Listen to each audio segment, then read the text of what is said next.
Hello aspirants, this is Komal Singh. Welcome you all on JB academy. हमने CTET को target करके complete gist of NCERT based science के notes को तैयार किया है।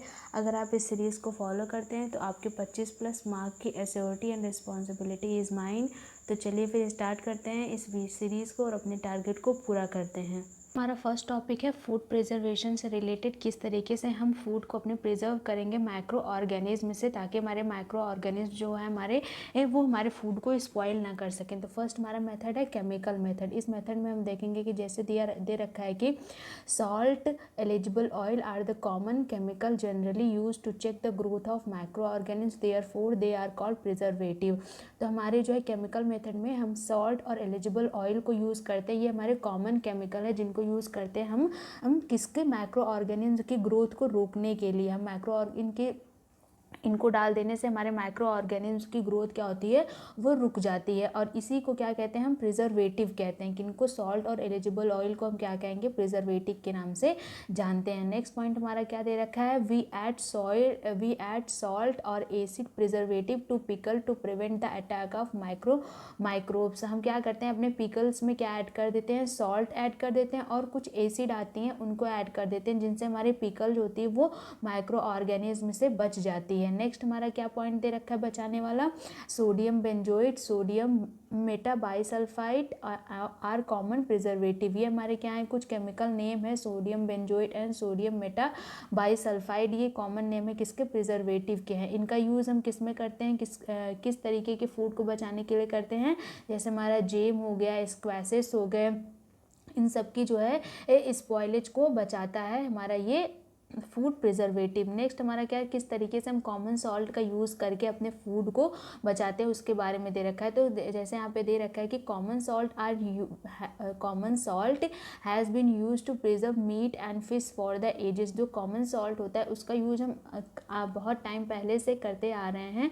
किसके यूज़ में, किस तरीके के फूड को बचाने में, जैसे हमारा मीट हो गया, फिश हो गया, इनको बचाने में ये क्या करता है, meat and fish are covered with dry salt to check the growth of bacteria. Meat and fish को क्या करते हैं, हम ड्राई सॉल्ट के साथ जो है पैक कर देते हैं, जिससे हमारी ये बैक्टीरिया की ग्रोथ क्या होती है, वो रुक जाती है। नेक्स्ट हमारा क्या दे रखा है, salting is also use to preserve amla, raw mango and turmeric. ये क्या करता है, सॉल्ट हमारे आंवला हो गया, कच्चे आम हो गए, और टर्मरिन हल्दी हो गया, इन सब की जो है फूड, इन सब के फूड को क्या करता है, बचाता है। इस तरीके से हम सॉल्ट का यूज़ करके इन सारे फूडों को माइक्रो ऑर्गेनिज्म से बचाते हैं। नेक्स्ट हमारा क्या दे रखा है, शुगर का यूज़ करके किस तरीके से हम अपने फूड को बचाते हैं। तो शुगर का यूज़ बेसिकली हम किस में करते हैं, जैम में, जेलीज में, स्क्वैसेस में करके हम अपने फूड को बचा लेते हैं शुगर का यूज़ करके। नेक्स्ट क्या दे रखा है, शुगर का काम क्या करता है कि sugar reduce the moisture content with inhibit the growth of bacteria with spoilage food.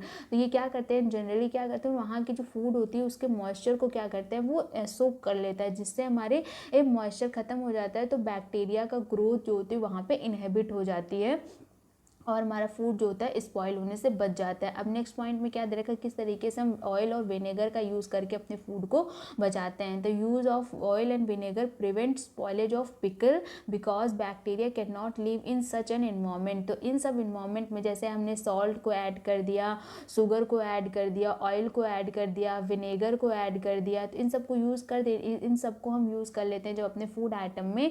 तो क्या होता है कि ये उनके लिए अनफेवरेबल इन्वायरमेंट क्रिएट कर देता है, ताकि बैक्टीरिया और कुछ माइक्रो ऑर्गेनिज्म हैं जो कि क्या होते हैं, वो ग्रो नहीं हो पाते इन अनफेवरेबल कंडीशन में। तो वहीं पे उनकी ग्रोथ क्या होती है, रुक जाती है। नेक्स्ट हमारा क्या दे रखा है, vegetable, fruit, fish and meat are often preserve by this method. और इस मेथड से हम अपने वेजिटेबल, सब्जियों को, फलों को, फिशेस को, मीट्स को और अपने पिकल्स को एंड अपने कुछ रॉ मटेरियल है उनको क्या करते हैं, हम बचाते हैं। अब कुछ हमारा हॉट एंड कोल्ड ट्रीटमेंट दे रखा है, कुछ हम गर्म करके, कुछ चीज़ों को ठंडा करके हम क्या करते हैं, अपने फूड को बचाते हैं।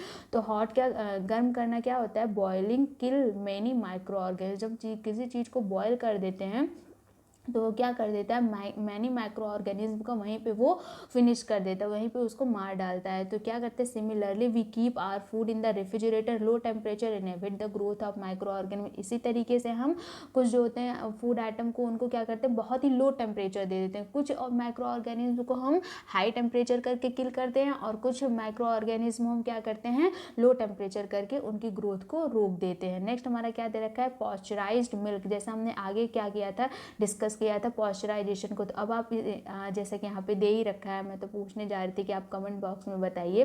तो हमारा पॉस्चराइजेशन किसके द्वारा डिस्कवर किया गया था, लुइस पॉस्चर के द्वारा डिस्कवर किया था। और पॉस्चराइजेशन होता क्या है, हमने पहले ही डिस्कस किया था कि 70 डिग्री सेल्सियस पे हम क्या कहते हैं 15 से 30 सेकेंड तक अपने मिल्क को बॉयल करना है, क्या कहलाता है, हमारा पॉस्चराइजेशन कहलाता है। और इस प्रोसेस से हम क्या करते हैं, अपने माइक्रोब्स को वहीं पे रोक देते हैं कि वो हमारे फूड को स्पॉइल ना कर पाए। नेक्स्ट हम क्या करेंगे, ये तो हमारी हो गई कि ऑन गोइंग प्रोसेस हो गई, लेकिन अगर किसी को स्टोर करने की और पैकेजिंग की प्रोसेस आएगी तो वहाँ पे हम किस तरीके से करेंगे। तो these days dry fruit and even vegetable are sold in sealed और air tight packet to prevent the attack of microbes.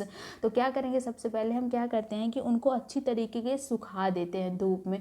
धूप में सुखाने के बाद हम क्या करेंगे, ये तो हमारी एक प्रोसेस हो गई। दूसरी प्रोसेस क्या होती है, हम एक एयर टाइट पैकेट में उन्हें पैक करते हैं ताकि वहाँ पे जो है आउटर एयर जो होती है वो वहाँ पे ना आ पाए और ना ही इनर की एयर जो है वो बाहर हो जाए। तो इससे क्या होता है कि हम अपने माइक्रोब्स को वहीं पे प्रिवेंट कर देते हैं उनके अटैक से। नेक्स्ट हमारा क्या दे रखा है, नाइट्रोजन फिक्सेशन प्रोसेस दे रखी है कि आर एटमॉस्फेयर हैज़ 78% नाइट्रोजन। जैसा कि आप जानते हैं कि अच्छा आप बताएंगे कि हमारी एटमॉस्फेयर में सबसे ज़्यादा पाई जाने वाली गैस इस अमाउंट में कौन सी होती है, आप हमें कमेंट बॉक्स में बताइएगा। तो नेक्स्ट हमारा क्या दे रखा है कि nitrogen is the only essential constituent of all living organism as part of protein, chlorophyll, nucleic acid and vitamin. तो नाइट्रोजन उतना ही इंपॉर्टेंट है हमारे लिए जितना कि हमारे लिए प्रोटीन, क्लोरोफिल, न्यूक्लिक एसिड और विटामिन इंपॉर्टेंट है। नेक्स्ट हमारा क्या दे रखा है कि atmospheric nitrogen can not be taken directly by plant और एनिमल।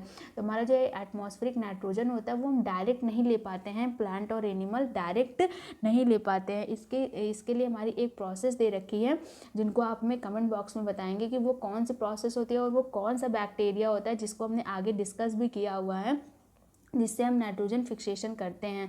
तो यहाँ पे जैसा आगे दे भी रखा है कि certain bacteria are blue green algae present in the soil fix nitrogen from the atmosphere and convert it into compound of nitrogen.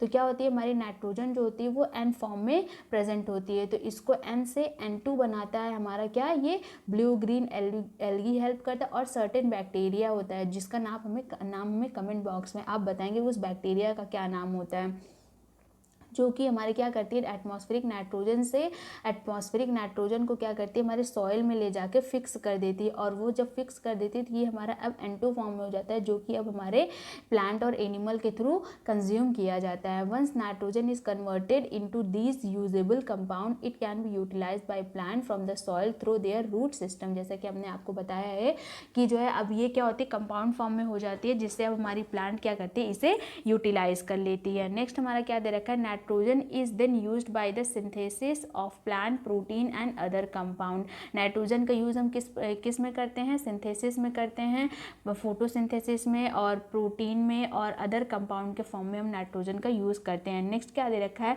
Animal feeding on plant get these protein and other nitrogen compound. तो अब हम animal क्या होता है वो plant पे depend होता है। तो आपने एक चेन साइकिल के बारे में पढ़ा ही होगा कि चेन साइकिल होती है, फूड चेन होती है, फूड वेव होती है, जिसको हम आगे आने वाले चैप्टर में डिटेल में डिस्कस करेंगे।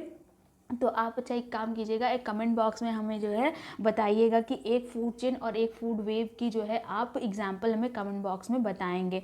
नेक्स्ट हमारा पॉइंट क्या दे रखा है, यहाँ पे नाइट्रोजन साइकिल को अच्छे से एक्सप्लेन किया गया किस तरीके से हमारी एटमॉस्फेरिक नाइट्रोजन प्लांट से सॉइल, चलिए हम इसको समझते हैं। तो यहाँ पे जैसा कि हमारी ये एटमॉस्फेरिक नाइट्रोजन हो गया, ये हमारी फिक्स की जाती है कुछ बैक्टीरियाज के द्वारा जो है सॉइल में फिक्स की जाती है। अब ये सॉइल क्या करता है, बैक्टीरिया क्या करता है, इसको कंपाउंड फॉर्म में कन्वर्ट करके सॉइल में मिक्स कर देता है। अब ये जब सॉइल में मिक्स हो जाता है तो ये अगेन क्या होती है कि ये किसके द्वारा, प्लांट के द्वारा टेक की जाती है, प्लांट के द्वारा ये कंज्यूम की जाती है। प्लांट को हमने कंज्यूम किया, एलिमेंट के द्वारा कंज्यूम की जाती है।